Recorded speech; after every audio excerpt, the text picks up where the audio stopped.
We are back with another video, guys. This is not clickbait because honestly, this is probably, if there was one thing to change, no matter what, that you need to do to either your Rebel van or a stock Sprinter in general, you want to have this upgrade. We wish we did it sooner. We wish we did it before the bed, which is our biggest thing. Before anything, like the Yes. first thing we should have done. Yeah. So it is the Vancompass 4.3 system. And what that does, it replaces the shock system that's in your van. Because what comes stock from the factory, for one, doesn't have a level riding height. Mm-hmm. The butt's lower, right? Yep. Yeah.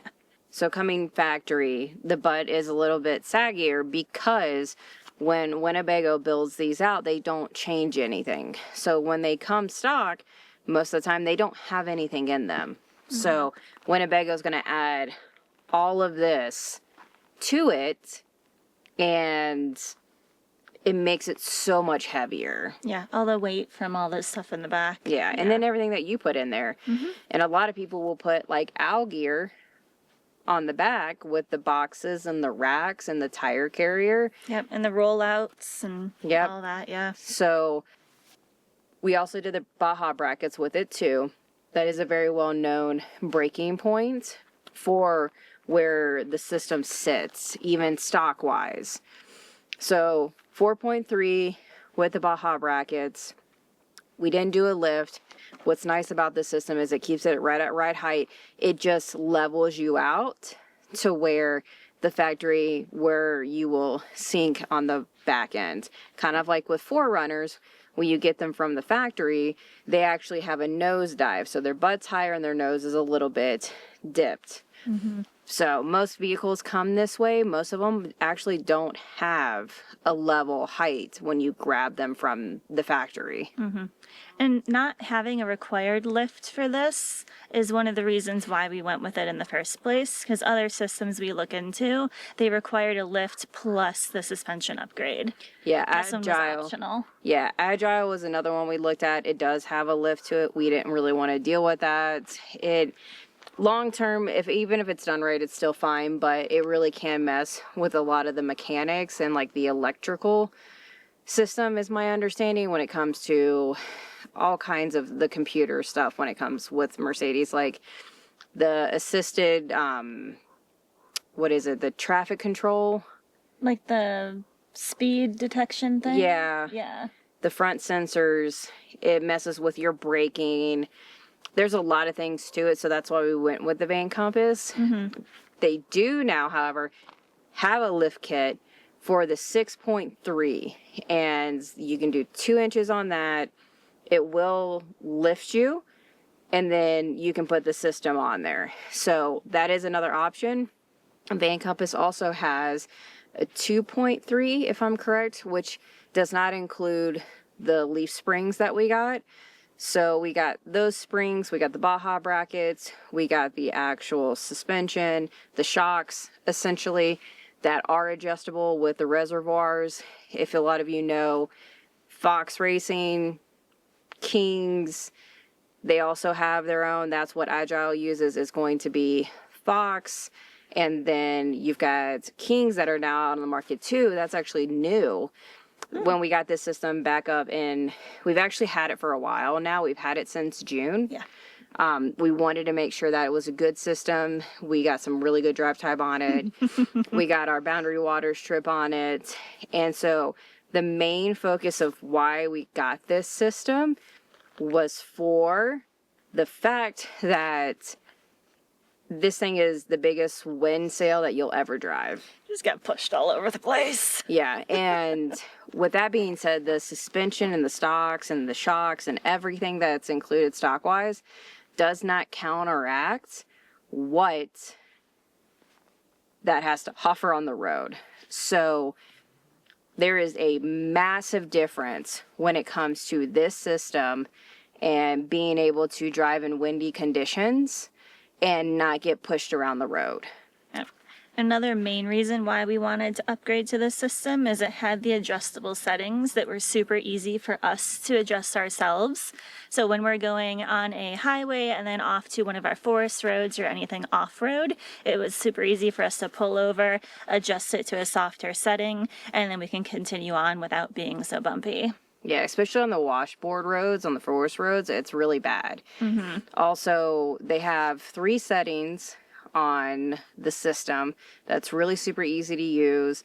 Number 1 is going to be for your off-road. So for your forest roads, for any off-roading in general that you're doing, you want to be on the setting 1, and you can adjust all 4 of them, which is 2 in the front, 2 in the back.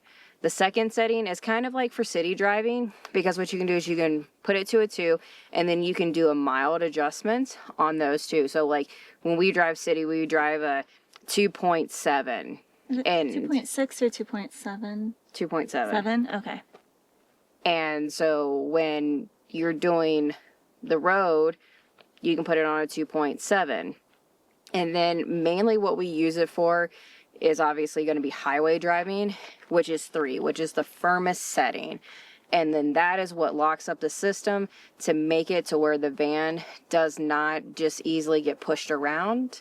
We have been through all the states that you saw us drive through with the boundary waters. We have been in very high wind situations, and we've only gotten the crosswind correction twice since putting this on the van, which before was a lot more just even driving through Arizona, Nevada, and California. There's a lot more work before, like white knuckling, like really effortful trying to keep it on track. And now I was like, do, do, do, do, do, do, do, what? Do, do, do, do. Yeah. So when it comes to that system, it's hands down the number 1 that you want to do when you get this van. The reason why we also held off was because we knew how expensive it was, and it's not just a chuck it system. So this is one that, you know, you're going to invest a lot of money in. Luckily, we have Al Vans down in Phoenix, so we got that installed by them. They were amazing to work with. They answered all my questions. They did great in installing it. We haven't had any issues with them. It's been awesome to have on as well. But also a big plus for me coming from the off-roading community where, you know, you have Fox and you have Kings and you have the other ones. All of those suspensions at some point have to be rebuilt. And with the Vancompass, I don't have to worry about rebuilding a system. So if one of the reservoirs or something goes bad, they'll just replace it. And with Kings and Fox, you have to send them off, you have to have them fix it, and then you have to have them rebuild it, and then send it back out to you and then reinstall it. So that's not something that I wanted to deal with when it came to this, especially because this is our adventure rig and we, you know, are pretty much living in it. So it was definitely the best investment other than the bed. I would say this is, if you're okay with everything and you can deal with the bed in the van, honestly, there's nothing else that you really needed to do other than, for 1, do the suspension first. 2, the bed. Everything else has been fine. Yeah, everything else is just kind of luxury at that point. Yeah. I mean, bed, all of it kind of is, but I am the biggest baby when it comes to a bed, hands down. you are more than I am. I am, hands down. I am old. I want a comfortable bed at night, and I want to be able to sleep well because it makes a big difference. But like even like the Dometic that we've put in now for extra food storage with the freezer and the microwave, it's just all luxury at that point. Those are just creature comforts. But if you can just get this van stock, suspension first, bed second, but honestly, all you need to run with this van is honestly just get the suspension, like get the shocks, get Vancompass, get you whatever one you want. Honestly, you just have to really do your research and talk to these guys and see what's best for you. Vancompass works great for us, and we wouldn't change it for anything. We hope this is helpful because we definitely struggled with driving this long distances because we would get so tired. I specifically would. Yeah, I so. couldn't drive more than 2? an hour or 2. Yeah. And I was just fatigued.